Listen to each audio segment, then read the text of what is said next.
자, 꼭지점 특강 시즌3입니다. 이번에는 경찰 행정업 파트를 한번 해볼까 합니다. 여러분들 행정업 파트에 들어가면 사람들마다 차이는 있겠지만 조금 어려워하는 부분들이 꽤나 많이 보입니다. 그런데 행정학도 무조건 암기하시는 게 아니고요. 지금 여기 나와 있는 것 같지만 항상 이해하시면 여러분들이 암기에 대한 부담을 훨씬 줄일 수도 있고요. 이해를 바탕으로 하는 암기만이 시간을 길게 가져갈 수 있습니다. 우리 시험은 내일 치는 것 경우도 있죠. 물론 이 강의를 보시는 여러분들이 언제 보느냐에 따라서 타이밍은 다르겠지만 보통 우리는 일정 기간을 두고 준비하고 있기 때문에 무조건 암기만 가지고 여러분들이 접근하시게 되면 기억의 영속성이 그렇게 길지 않습니다.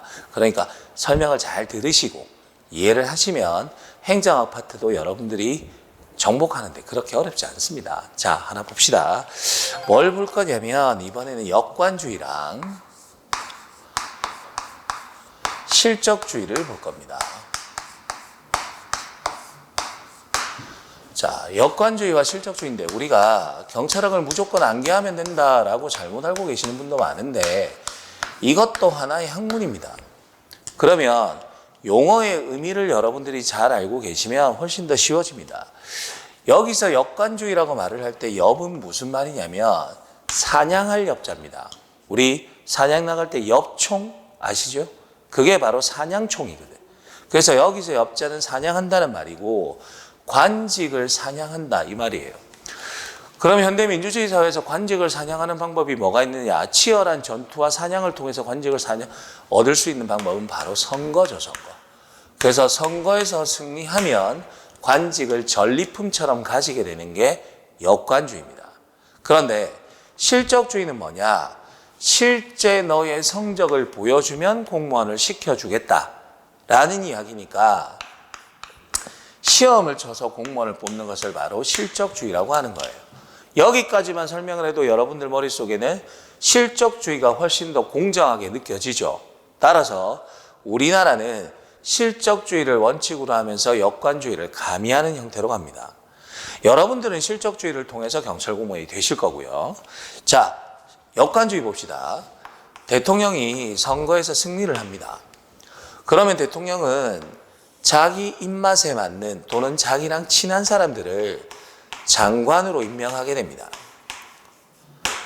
여기서 친하다의 의미는 인간적인 친한 관계, 인간적으로 친한 관계 때문에 장관을 시켜주는 것도 있겠지만 정책을 결정하고자 하는 방향이 같은 사람들, 자기와 생각이 비슷한 사람들을 장관으로 임명한다고요. 그러면 다 친한 경우에 대통령과 전쟁에서 선거에서 승리한 대통령과 친할 때만 장관이 될 수 있는 거지 반대 세력들은 장관이 되기가 힘들죠. 따라서 친한 사람들끼리만 관직을 나눠 먹는데 이걸 우리는 뭐라 그러냐면 정실인사라고 하는 거예요. 친한 사람들끼리만 관직을 나눠 가지는 거. 그다음 우리 장관들 보면 행안부 장관이 판사 출신이 오는 경우도 있고요. 행안부랑 전혀 관련이 없는 사람이 오는 경우도 있습니다. 행정의 전문성을 키우기 위해서 행안부 장관은 누가 되는 게 좋냐면 행안부에서 계속해서 공무원 생활을 했던 사람들에게 장관을 맡기는 것이 훨씬 더 전문성을 키울 수 있음에도 불구하고 사실상 현실은 그렇지 않죠. 대통령이 자기 입맛에 맞는 사람, 전혀 행안부와 관계없는 사람들도 장관을 시키는 이유는 행정은 누구나 가능하다. 행정은 누구나 가능하다. 라는 바탕을 머릿속에 깔고 있기 때문이에요. 그래서 전혀 관련 없는 사람들도 장관을 쓰기도 합니다. 그럼 이 장관은 누구 때문에 자신이 장관이라는 공직을 얻을 수 있었냐면 대통령 덕분이니까 당연히 대통령에 대해서는 충성심이 높을 수밖에 없죠. 충성심이 높아질 수밖에 없습니다. 그리고 장관은 우리가 경찰 공무원이 되면 정년이 보장되는 거지만 정년 보장 안 되죠. 대한민국 역사상 하루 만에 잘린 장관도 있고요. 20며칠 만에 잘린 장관도 있습니다. 그러면 역관주의는 이 장관에 대한 신분 보장은 이루어지지 않는다는 것이 또 하나의 특색이 되는 거죠. 신분 보장은 이루어지지 않습니다. 그러면 이 대통령은 자기 마음에 드는 사람을 장관으로 쓰려고 하는데 국민 여론이 너무 안 좋아요. 예를 들어 그러면 장관으로 쓸 수가 없습니다. 왜? 국민 여론을 거슬러서 억지로 자기 마음에 드는 사람을 장관으로 썼을 때 국민들은 다음 선거에서 그 정부를 심판해버리거든. 그래서 국민 눈치를 봐야 되는 거예요. 장관도 역시나 마찬가지입니다. 어떤 정책을 수행하려고 했더니 국민 여론이 너무 안 좋은 거예요. 이 정책에 대해서. 그러면 장관은 국민 여론을 무시하고 함부로 할 수는 없는 거죠. 따라서 대통령이건 장관이건 간에 누구의 눈치를 봐야 되는 거냐면 국민의 눈치를 봐야 되는 거고, 국민의 눈치를 본다는 이야기는 민주성이 그만큼 담보가 될 수 있다라는 이야기가 되는 것이죠.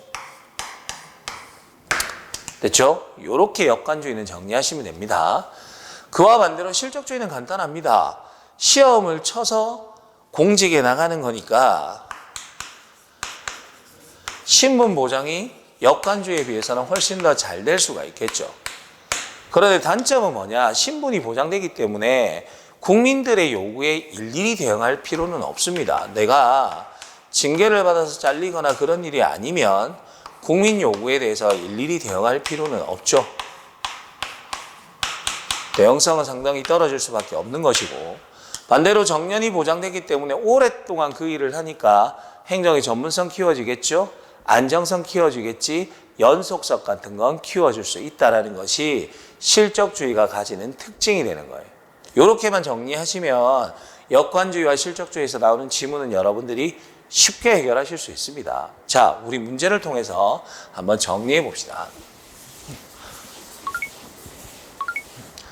자, 역관주의와 실적주의. 인사행정의 2대 원칙인 역관주의와 실적주의에 대한 다음의 비교 중 올바르지 아니한 것은 그랬습니다. 자, 실적주의는 뭘로 공무원을 뽑는다? 시험 쳐서 뽑는 거라고 이야기를 했었죠. 그러면 개인의 능력과 자격과 성적을 기준으로 뽑는 거니까 공직 임용과 승진을 시키는 인사제도고, 역관주의는 관직을 사냥한다라고 이야기했습니다. 그럼 뭘 가지고 관직에 나간다? 선거를 통해서 관직에 나간다는 이야기죠. 그럼 누구 시킨다고요? 대통령과 친한 사람, 대통령과 정책 방향이 같은 사람, 충성심, 당파성, 학연, 혈연, 지연, 정치적 영향력 등의 기준을 두는 인사제도가 되는 거니까 1번 지문은 맞는 이야기가 된다. 그죠? 2번 봅시다. 실적주의는 공무원에 대한 민주적 통제가 가능하고, 아니지. 실적주의는 정년이 보장이 되기 때문에 굳이 국민 요구에 일일이 대응할 필요가 없다 그랬죠. 국민 요구에 민감하게 대응하는 것은 실적주의가 아니라 뭐가 돼야 된다? 역관주의가 돼야 되죠. 역관주의. 역관주의가 국민 요구에 대응하게 됩니다. 공무원이 국민 요구에 대한 대응성을 높여주는 것도 역시나 역관주의에 관한 이야기고요. 그러면 자동적으로 뒤쪽의 내용은 반대로 나왔을 거니까 실적주의에 대한 설명이 될 가능성이 많겠죠. 한번 봅시다. 신분 보장을 통해서 신분 보장해주고 정년을 보장해주는 직업공무원 제도는 시험 쳐서 합격하는 여러분들과 관련된 이야기입니다. 그럼 역관주의가 아니라 뭐가 돼야 된다?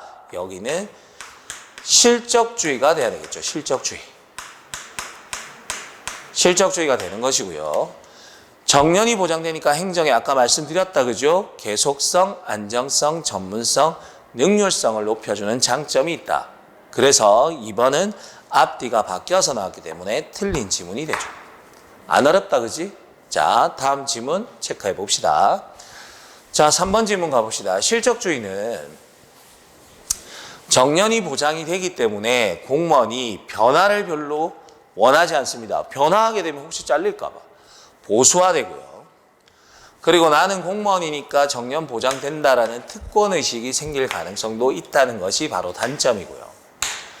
역관주의는 아까 이야기했다. 선거에서 승리한 대통령이 자기 입맛에 맞는 사람, 친한 사람들을 관직을 나눠주는 거니까 친한 사람에게 기회균등이 안 되죠. 만약에 내가 어떤 분야의 전문가라고 해도 대통령과 정책 방향이 다를 때는 능력 여부를 떠나서 나는 공직에 나갈 수가 없다는 문제가 생기니까 기회균등의 원리에 위배된다는 것도 맞는 이야기가 되죠.